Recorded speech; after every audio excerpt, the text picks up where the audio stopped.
Prophecy is not prediction. Prophecy is instead this very heartfelt communication that says you must change or otherwise these things may happen.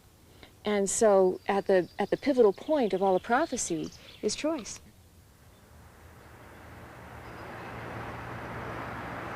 Payson, Arizona, headquarters of I Am America. From this modest office come forth apocalyptic prophecies of a dramatically changed world. Here, they produce maps of Earth changes based on psychic revelations between Laurie Toye and entities she calls the Ascended Masters. They spoke about a meteor that would hit somewhere in the Nevada desert. They said that that would upset all of the tectonic plates here in North America, that we would have a series of earthquakes alongside the activation of the Ring of Fire, and that would cause the sinking of California. That there would be another devastating earthquake that would hit the Pacific Northwest in the United States, and that would sink the states of Washington and Oregon and leave the Cascade Mountains as a range of islands. We would see flooding everywhere.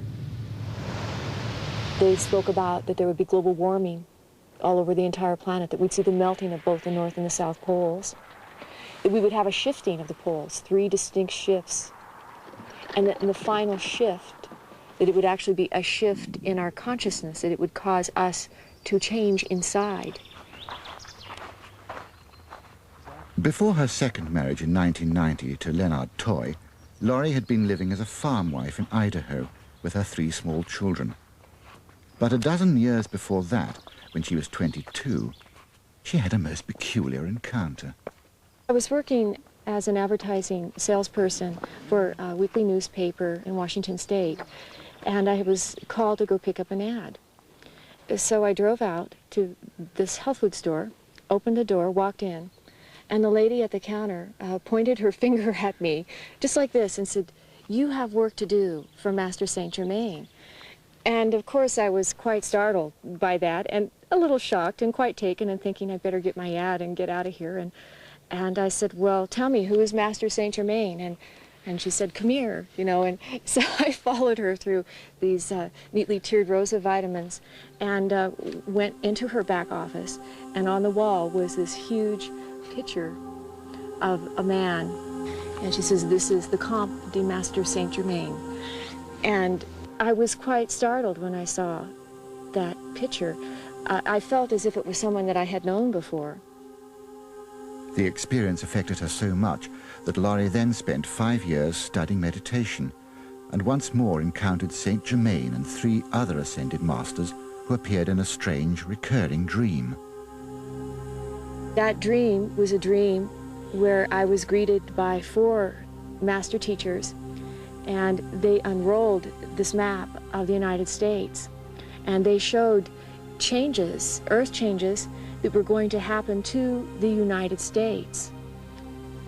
Because the children were so little at the time, I wasn't ready to become, quote unquote, a prophet and put a sandwich board on me and walk the street and say, "The end is near," because that was not who I was. I was a farm wife. I was more concerned with getting my laundry hung up and my peaches canned. But the dream kept returning, and during her meditation exercises, the entities began to speak directly through her. Friends, realizing she was psychic, began to record the extraordinary details coming from the Ascended Masters. I remember the first time that they actually showed the map again. What we did is that we got our own map that was laminated, and we worked with erasable pens so that we could pen in the coastlines and actually follow as they were showing the new coastlines of the United States and the West Coast and the East Coast. In 1988, frightened but increasingly convinced by what she was being told, Laurie sold her house to fund the publication of the first map, which revealed a drastically changed United States. She believes that changes have already begun. The next step was to create a 3D world map, which doesn't bode too well for Europe. In Europe, the prophecies were equally devastating. They spoke about an earthquake that would hit Scandinavia and actually would sink areas of Sweden and Denmark. In England itself, Ireland is prophesied to go underwater. We see that Scotland does remain, parts of northern England also remain, but areas, low-lying areas such as London are now all underwater. We see that France has broken apart into a series of small islands here. We see here this little peninsula of land, which is Italy. New lands emerge off of Portugal here near Spain. It's not all doom and gloom, but it does seem the price we pay for a new age is the destruction of half the Earth.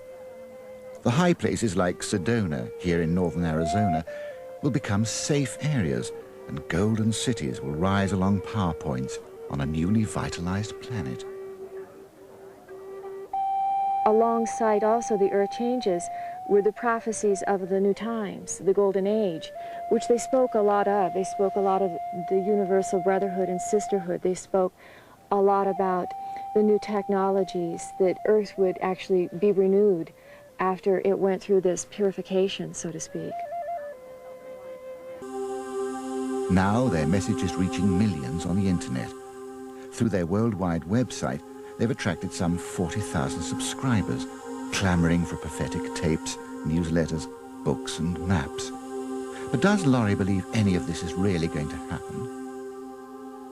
I feel that there's a possibility these things could happen within my lifetime. Yes, I think they could. I think there's a very strong possibility. But better yet if they don't, that if we take heed and actually change the direction and the course that we're going, that we can actually create a better world for our children.